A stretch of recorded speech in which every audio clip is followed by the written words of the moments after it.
Une rencontre bilatérale entre les ministres tunisiens et français des Affaires étrangères. Nabil Amar a été reçu hier au Quai d'Orsay par Catherine Colonna.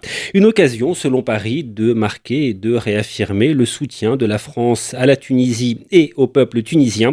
Rayed Chaibi, président de l'Association pour la promotion de la coopération et de l'amitié entre la France et la Tunisie. La coopération entre la France et la Tunisie est une coopération qui est assez particulière au regard de l'importance qu'a la France pour la Tunisie et l'importance qu'a la Tunisie pour la France.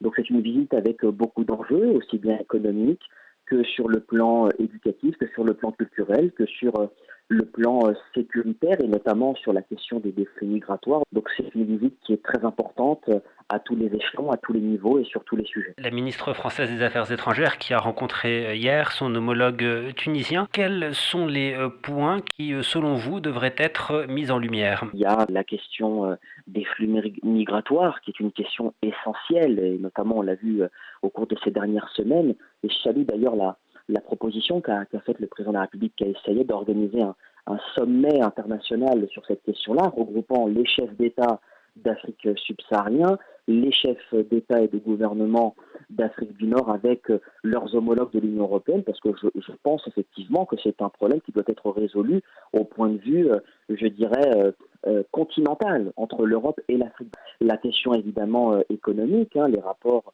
et la coopération économique entre les deux pays. On sait que la Tunisie possède des ressources, un vivier, des talents, une richesse qui mérite d'être développée. Dans ce cas précis, la France joue un rôle très important économiquement en Tunisie et ça mérite d'être davantage développé. Et puis, il y a les autres aspects, qu'ils soient sur l'éducation, sur la culture, sur la santé, où là également, ce sont des sujets où la coopération franco-tunisienne peut produire d'excellents résultats. Et justement, quel regard portez-vous aujourd'hui sur la coopération culturelle entre Paris et Tunis, vous, en tant que président de l'Association pour la promotion de la coopération et de l'amitié entre la France et la Tunisie ? C'est une coopération qui est très intense. La coopération culturelle, elle est, je ne veux pas dire ancestrale, mais elle est historique entre les deux pays. Je rappelle quand même que la Tunisie est un acteur majeur de l'UNESCO, elle est un acteur majeur de la francophonie qui a aussi un aspect culturel très important. La culture entre la France et la Tunisie, la coopération culturelle est une coopération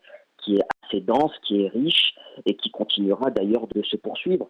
Je ne doute pas aussi vraiment que là-dessus, les deux ministres sauront s'accorder pour davantage, je dirais, fructifier la coopération culturelle. Je rappelle quand même que on a tendance à oublier que la diplomatie culturelle est une diplomatie qui est très importante et je sais que Nabil Amar saura le rappeler. Cette coopération aujourd'hui entre la France et la Tunisie doit-elle aussi avoir un impact sur le tourisme qui est un élément particulièrement important pour la Tunisie ? Incontestablement, le tourisme en Tunisie est une ressource, c'est même une des premières ressources de la Tunisie. Donc évidemment, le tourisme doit jouer un rôle clé dans la coopération entre la France et la Tunisie.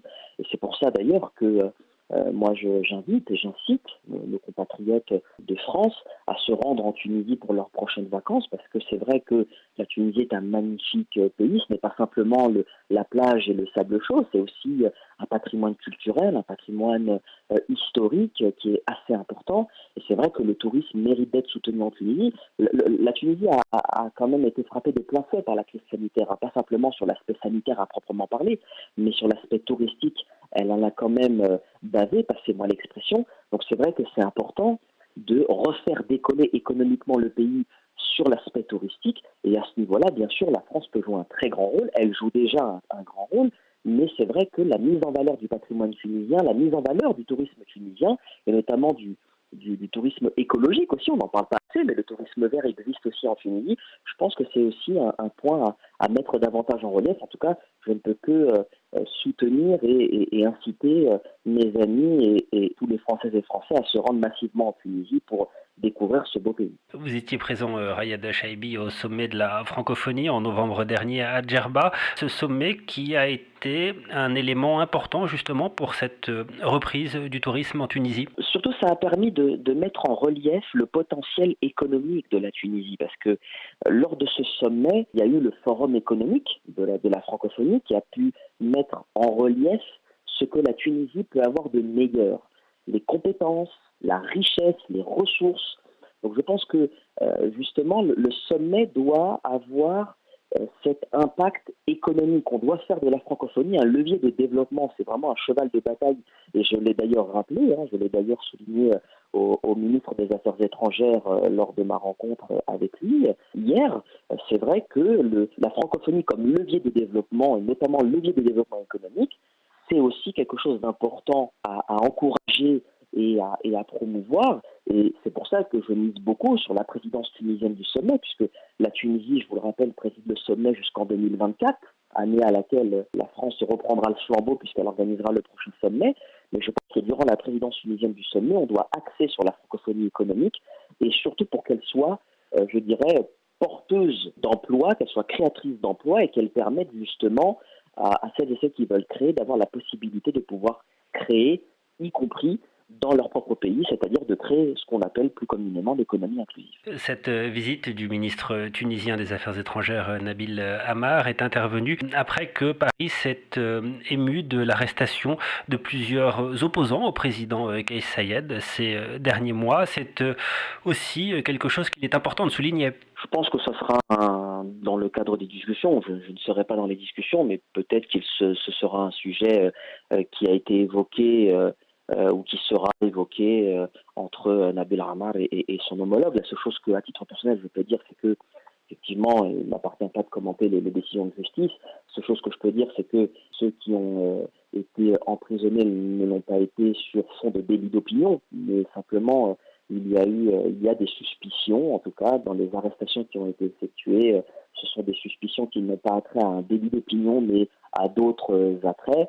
Je laisse la justice faire son travail, mais surtout ce qui est important de souligner, c'est que la justice tunisienne est libre, indépendante et souveraine. Je pense que c'est très important de le souligner et que je pense que laisser faire la justice faire son travail, je pense que c'est le meilleur gage de respect que l'on peut avoir pour les autorités tunisiennes et surtout pour sa souveraineté qui est non négociable. De nombreuses ONG, comme par exemple la Fédération internationale des droits de l'homme et d'autres organisations de défense des droits humains, ont condamné ces arrestations et ont fait part de leur vive inquiétude. C'est le rôle de ces ONG, effectivement. Elles sont dans leur rôle. La seule chose que je peux dire, c'est qu'effectivement, il y a des décisions de justice qui ont été prononcées. Il faut laisser la justice faire son travail. Encore une fois, les personnes qui sont concernées n'ont pas été arrêtées pour des délits d'opinion.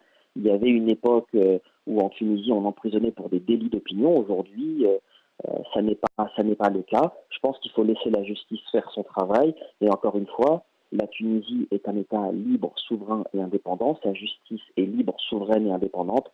Je pense qu'il faut laisser faire le travail de la justice de ce pays qui est souverain. Rayed Chaibi, président de l'Association pour la promotion de la coopération et de l'amitié entre la France et la Tunisie.